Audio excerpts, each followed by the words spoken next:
ఆదిలాబాద్ పట్టణంలోని రామ్నగర్ కాలనీకి చెందిన సుకన్య ఇటీవల జరిగిన రోడ్డు ప్రమాదానికి గురైంది. తీవ్రంగా గాయపడి ప్రస్తుతం ఇంటి వద్ద విశ్రాంతి తీసుకుంటుంది. ఆ విషయం తెలుసుకున్న బీజేపీ రాష్ట్ర నాయకులు యువనేత కంది శ్రీనివాసరెడ్డి వారి నివాసానికి వెళ్లి పరామర్శించు ఆరోగ్య పరిస్థితిపై ఆరా తీశారు. కంది శ్రీనివాసరెడ్డి తన వంతుగా ఆర్థిక సాయం అందజేశారు. త్వరగా కోలుకోవాలని ఆకాంక్షించారు. అనంతరం టీచర్స్ కాలనీకి చెందిన గుజేవార్ అరుణ్ కుమార్ అనారోగ్యంతో బాధపడుతూ ఉండడంతో పరామర్శించి ఆయన కూడా ఆర్థిక అందజేశారు. అక్కడే ఉన్న బీసీ సంక్షేమ సంఘం అధ్యక్షులు చిక్కాల దత్తు, బీజేపీ జిల్లా అధికార ప్రతినిధి శివయ్య ముద్రాజులు కలిసి మాట్లాడారు. ప్రజాహితం కోరిందిలే నీ జీవితం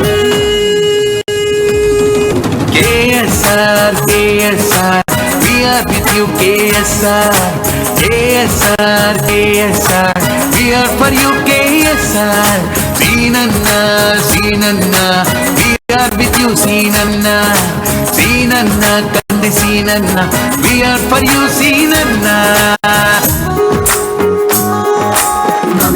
తెలిసే నీ మాటల్లో మనసే తెలిసే నీ చేతల్లో కరుణే కురిసే నీ చూపుల్లో కల్మషే లేదు చిరునవ్వుల్లో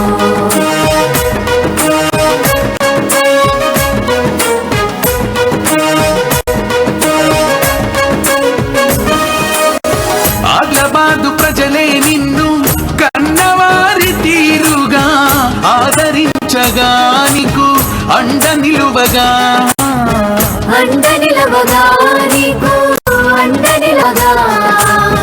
ఆ దోపిడి దొంగల గుండెలు ఉలికి పడెనుగా రే అదిరి పడెనుగా అడుగడుగునా అడ్డు తగిలిన నీ ఆశయం ఆపగలుగునా స్వతంత్రాలని పంచాలని నీ గుణముని నీ నుండి తొలగించగలుగునా అరే అరచిన కొద్దీ అంతకు అంతై ఎగసి పడే కెరటన్నువే అరే అరచిన కొద్దీ అంతకు అంతై ఎగసి పడే కెరటన్ను